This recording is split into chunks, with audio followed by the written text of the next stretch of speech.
안녕하십니까. 생활주역을 강의하고 있는 이규입니다. 자, 이번에는 지난 시간에 술의 중계를 이어서 산수몽계를 하겠습니다. 자, 우리 주역 64개 순서를 보면은요, 첫째, 하늘 땅을 상징하는 건계 공계가 있었고, 두 번째, 만물이 처음 생겨나는 술의 중계가 있었습니다. 그죠? 술의 중계는 만물이 처음 생겨가지고 아직 통하지 않을 때입니다. 그 다음에 이어지는 것이 산수몽계입니다. 산수몽계는요, 만물이 처음 생겨나서 이제 아직 어린 상태를 얘기합니다. 우리가 어릴 때는 교육을 받게 되잖아요. 유치원도 가고 초등학교, 중학교, 고등학교, 대학교에서 계속 교육을 받지 않습니다. 그죠? 그래서 여기서 산수몽계는 교육에 관한 것이고, 교육을 하는 데는 선생과 학생이 있어야 되기 때문에 선생과 학생을 상징하는 음양을 가지고 교육에 관한 것을 시작하게 됩니다. 자, 그러면 한번 볼까요? 괴사가 어떻게 되어 있는지. 그죠? 자, 산수몽계를 보면은요, 위에는 계상이 산이고 밑에는 감계로 되어 있습니다. 그죠? 그러면은 이거는 교육에 관한 것인데, 교육에 관한 것은 반드시 선생이 있어야 됩니다. 두 번째는 학생이 있어야 됩니다. 그죠? 그래서 양은 선생에 해당하고 음은 학생에 해당하는 것을 가지고 비유로 설명을 해 놓은 것입니다. 자, 그러면은 한번 볼까요? 자, 계사를 보면 중계는 처음 만물이 생기는 것이라면은, 사물이 처음 생기면은 어리기 때문에 몽계를 가지고 중계에 있게 된 것입니다. 자, 간계의 산, 요거는 산수몽계를 보면은 위에는 간계가 있고 아래는 감계가 있습니다. 그래서 자연에 대해서 우리는 먼저 알아야 됩니다. 여기라는 것은 자연의 법칙을 인사에 적용하여 인간의 삶을 성공적으로 이끄는 비결서라고 볼 수가 있습니다. 우리가 어떻게 인사의 법칙을 갖다가 자연을 본받나 하면은 도덕, 자연을 갖다가 도덕에 비유했습니다. 도, 시간적 개념. 덕, 그 시간적 개념에 딱딱 맞추는 거, 그죠? 시중이잖아요. 그래서 우리는 주역에서 가장 중시하고 있는 것은 시중을 가지고 설명을 합니다. 중도가 있나, 중도가 없나, 때에 맞나, 때가 없나, 그죠? 자, 한번 볼까요? 간계의 자연은 산이 됩니다. 그죠? 산은 특징이 뭘까요? 산의 덕은 거침, 딱 거쳐 있습니다. 그 다음에 산은 무게가 있습니다. 진중합니다. 진중함이 되겠죠. 그 다음에 어떤 일을 하는데 진중하려면 조심하고 삼가하는 것이 되겠죠. 그죠? 자, 그 정도로 보고, 그 다음 우리 몸으로 본다면은 간계는 어디에 해당될까요? 우리가 뭔가 날라올 때 탁 막는 손에 해당됩니다. 그죠? 간계. 그 다음에 산에 가면은요, 산에 보면은 나무도 있고 새도 있고 물도 있고 불도 있고 안에 다 가지고 있습니다. 우리 오장으로 봤을 땐 위장에 해당되는 거예요. 저 우리 간계를 한번 볼까요? 간계는 자연으로 봤을 때는 물이 됩니다. 물, 그죠? 그 다음 또 어떤 게 있을까요? 물은 아직 이루어지지 않았지만 하늘에 둥둥 떠 있는 구름도 간계에 해당됩니다. 그 다음에 음양이 조화가 딱 돼가지고 구름이 비로 돼서 내리는 비도 간계에 해당이 됩니다. 그죠? 비도 간계. 그 다음에 우리 물이라는 것은 이 간계에 이제 덕을 보면은 어떤 게 있어요? 만물을 윤택하게 해주잖아요. 그래서 만물을 윤택하게 하는 그런 뜻을 또 가지고 있습니다. 그렇지만 물이 너무 많으면 지금도 예천에 물난리가 나고 전국적으로 물난리가 나고 인도에도 물난리가 나고 막 수백만의 사람이 죽고 이러지 않습니다. 그죠? 그것처럼 간계는 만물을 적당히 있을 때는 만물을 윤택하게 해서 아주 좋은 거에 해당하지만 너무 많을 때는 어떻게 됩니까? 위험합니다. 그래서 우리는 여름 되면 익사사고가 많이 됩니다. 빠지게 됩니다. 간계가 되면 어디에 빠지기 쉽고 물에 빠지기 쉽고 위험에 빠지기 쉽습니다. 그 다음에 또 어떤 게 있어요? 함정에 무리하게 빠지기 쉽습니다. 간계가 나왔을 때는 좋기도 하지만 조심해야 되는 경우도 있습니다. 그죠? 그래서 또 우리가 위험할 때는 거기서 벗어나야지 애를 써야 되기 때문에 고달픔 이런 뜻도 가지고 있습니다. 자, 그러면 우리 몸에서 봤을 때는 우리 몸에는 인간의 몸은 70% 물이 돼 있어요. 지구에도 보면은 70%가 물로 돼 있습니다. 그래서 사람은 뭐예요? 우주의 소우주라고 표현하지 않습니까? 거의 비율이 같이 돼 있습니다. 그래서 우리 몸에서는 물 관리를 하는 신장, 방광이 여기에 감개에 해당이 되겠죠. 그죠? 그 다음에 신장, 방광이 튼튼해야지 오간이 어떻게 나타날까? 귀가 잘 들립니다. 그래서 신방광이 좋으면 귀가 굉장히 잘 들리고 신방광이 약간 약해지면 귀 들리는 것이 잘 안 들리게 됩니다. 그래서 우리는 물 관리를 잘 해가지고 몸을 건강하게 유지해야 됩니다. 그래서 예전에 이런 얘기가 있습니다. 주역과 의학은 뿌리가 같다. 의역동원이라는 책도 있습니다. 그죠? 역도 음양의 도이고 주역도 음양의 도입니다. 더 크게 나누면 오행이 되고, 그죠? 이렇게 돼가지고 만물이 구성되기 때문에 역학과 그다음에 역학과 의학은 근원이 같다, 뿌리 같다 이런 얘기가 있습니다.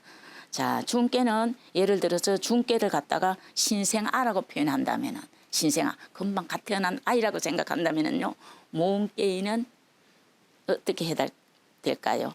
유치원생이 해당됩니다. 그래서 보면은 이렇게 표현을 할 수가 있습니다. 자, 중깨가 사람으로 비유를 하면은 신생아에 해당되고 또 한 두 단계 건너뛰습니다. 그죠? 그 다음에 모음깨는요 말귀를 알아들을 수 있는 어린 아이에 해당됩니다. 그래서 모음깨는 물지치아라. 우리 유치원 할 때 이렇게 씁니다. 유치원, 그죠? 그런 것처럼 이제 거기서 영아에서 벗어나는 것이 바로 유아가 됩니다. 유아. 영아는 젖먹이를 영아라고 그러죠. 처음에는 아이를 가졌을 때 처음 아기를 태아라고 표현합니다. 태하고 붙어가지고 생명을 유지하는 것. 그 다음에 독립적으로 생명을 유지하는 게 신생아, 막 태어난 신생아가 되겠죠. 두 번째로는 뭐가 있어요? 영아, 젖먹이 때 한 3살까지를 얘기하겠죠.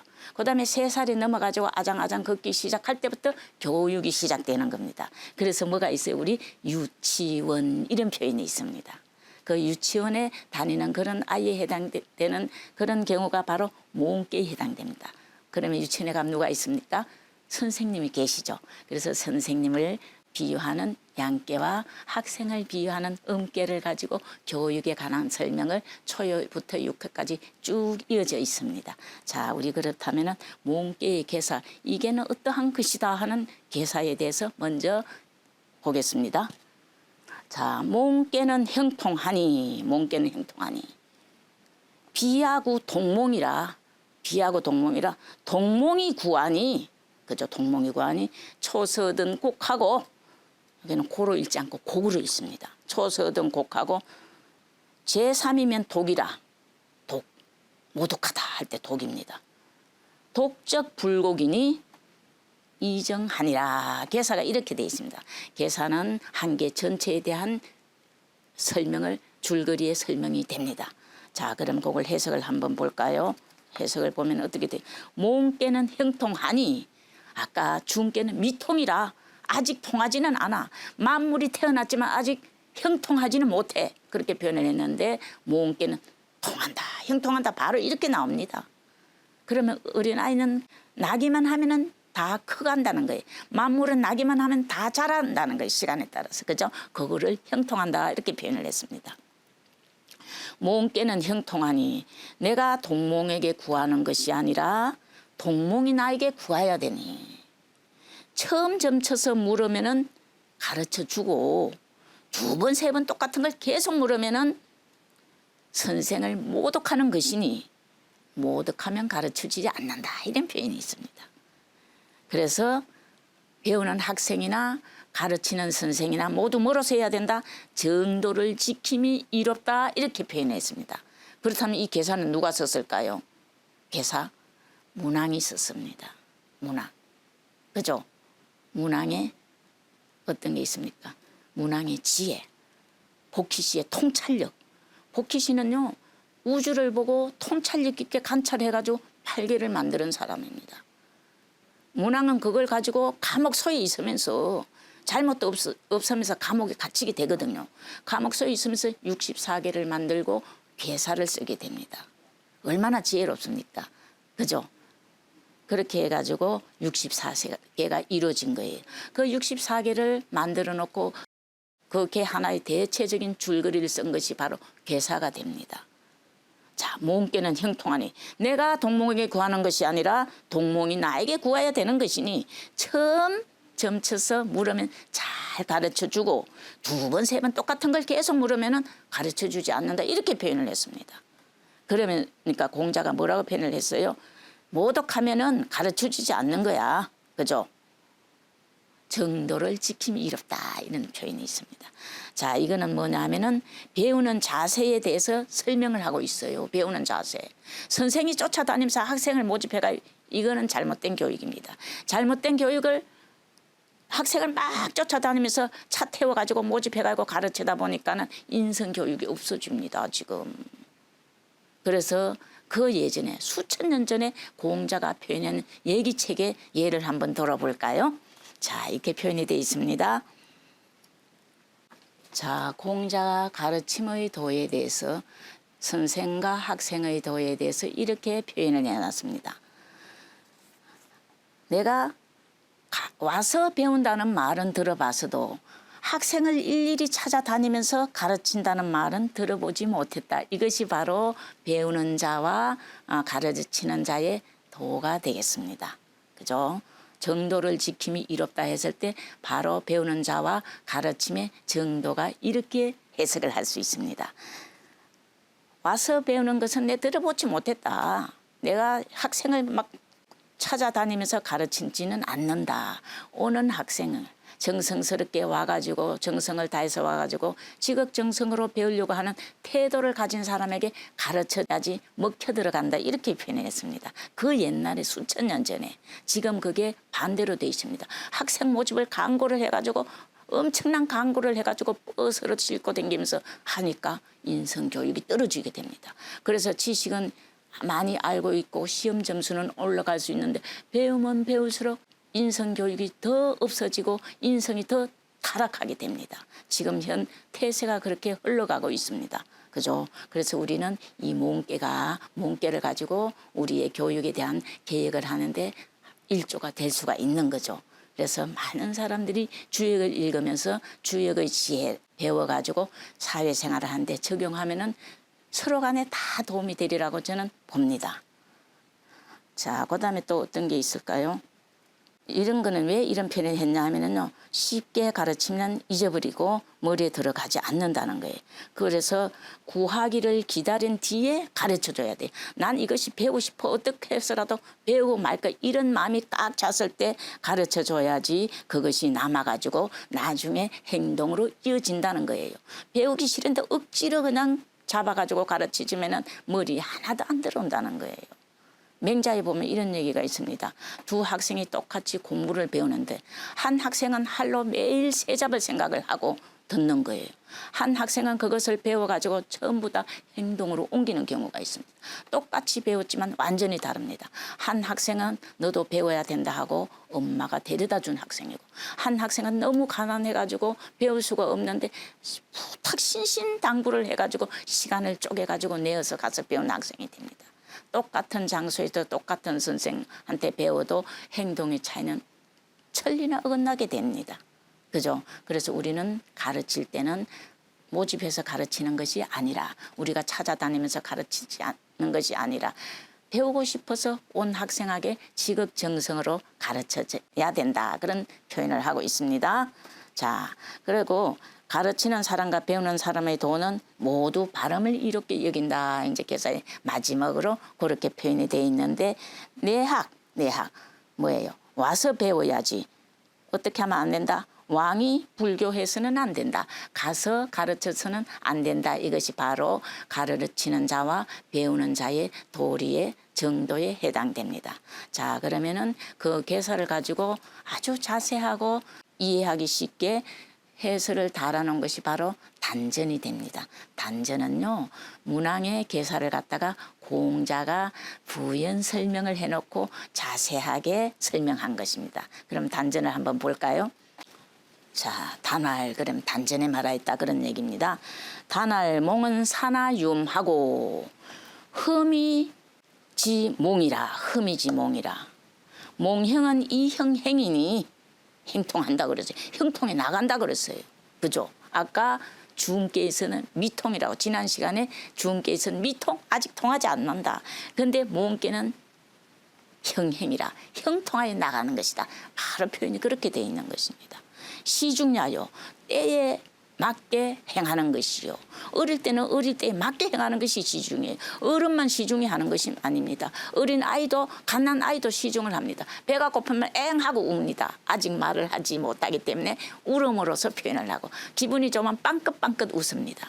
배가 부르면은 더 먹이 엄마 입장에서는 더 먹이려고 하면 고개를 막 흔듭니다. 인상을 쓰고 그게 그 표현을 하는 겁니다. 그게 다 시중에 들어가는 겁니다. 어린아이는 어린아이의 시중이 있고 학생은 학생의 시중이 있고 성인은 성인의 시중이 있고 다 시중이 때에 맞게 하는 겁니다. 때라는 것은 꼭 시간적 개념만 있는 것이 아니라 그 사람의 상황 그죠? 성인이면 성인, 어린이면 어린이, 아기면 아기, 뭐 선생이면 선생 이런 때에 맞게 하는 걸 갖다가 때는 다른 말로 상황이 됩니다. 상황, 그죠? 그걸 시중이라고 그래. 시중야요. 비하구 동몽, 동몽구하는 지응야요. 초서곡은 이 강중야요. 초서곡은 이 강중야요. 제3독 독적 불곡은 동몽야 일세니 몽이 양정이 성공야라. 성인이 되는 것은 그냥 성인 되는 것이 아니에요. 몽이 양정이 성공야라 이렇게 표현했어요. 표현이 너무 멋진 것 같아요. 그죠? 공자님의 표현을 보면 아주 기분이 좋습니다. 자, 이것을 해석해보고 설명을 한번 해보겠습니다. 단전에 말하였다. 몽께는 산 아래에 뭐가 있어요? 산 아래에 험한 것이 있고 물은 험함으로 표현했거든요. 그죠? 빠질 수가 있으니까 위험함. 그죠? 뭐 산 아래에 험한 것이 있고 험하여 멈춰 있는 것이 몽이다. 자, 덕을 보면은 강깨의 덕을 보면은 거칠 지자가 됩니다. 밑에 저거는 뭐예요? 위험합니다. 위험함. 내 깨에 보면 위험해요. 위험한 걸 딱 보고 딱 그쳐 있어요. 그래서 표현을 그렇게 했습니다. 험하여 멈춰 있는 것이 몽깨이다. 몽이 형통하면 형통할 수 있는 도로서 나아가는 것이요. 교육을 하면은 모든 것이 조금씩 나아지거든요. 우리가 자라면서 조금씩 알게 되고 인식하게 되고 나아지는 것. 그걸 얘기한 거예요. 몽이 형통할 수 있는 도로서 나아가미니 때에 알맞게 하는 것이요. 유치원에는 유치원에 알맞게 하는 겁니다. 되는 것이 바로 시중에 됩니다. 유치원생이 어른처럼 행동하고 그건 비정상입니다. 유치원 때는 뭘 배워요? 인성교육 하지 않습니까?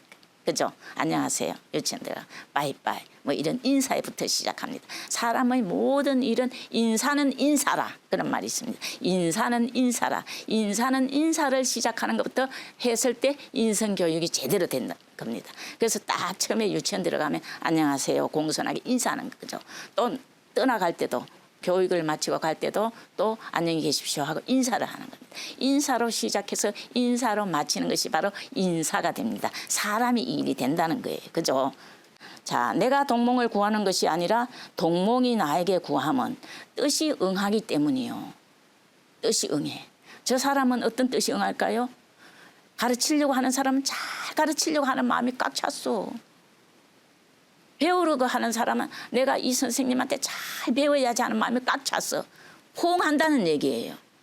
그러면 잘 하나 가르치면 하나를 알고 둘을 가르치면 플러스 알파가 붙으면서 잘 배우는 거예요. 배우면 어떻게 됩니까? 바로 우리가 배움이 행동으로 이어진다는 겁니다.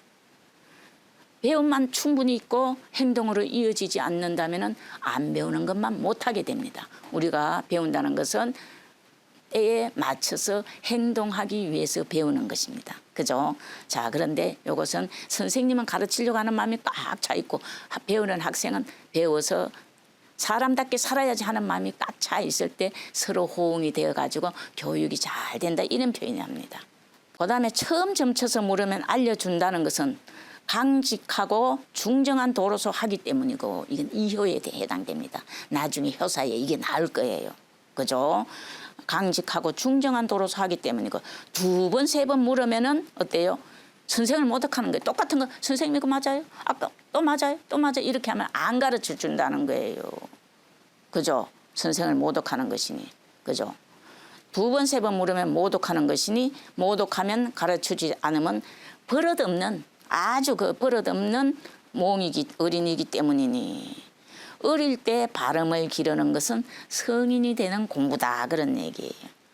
어릴 때 발음을 길러야지 다 커서는 안 됩니다. 머리 다 컸을 땐 때려도 안 되고 말도 안 됩니다. 언제? 어릴 때 교육을 시작해야 되는 겁니다. 교육은 그래서 인성교육은요. 10살 이전에 다 형성된다고 그래요. 10살 이전에 어떻게 교육을 시키느냐에 따라 인생의 가치관이 달라지는 겁니다. 예전에 제가 그 대학원 다닐 때요. 어린 아이들 소학을 가르쳤어요. 소학은 그야말로 진짜 인성에 관한 거거든요. 그때 당시에 보면은 대통령 손주도 있었고 그다음에 우리나라 10대, 3대 그룹 안에 드는 손녀, 손주도 있었고 다 그때 사자소학을 했습니다.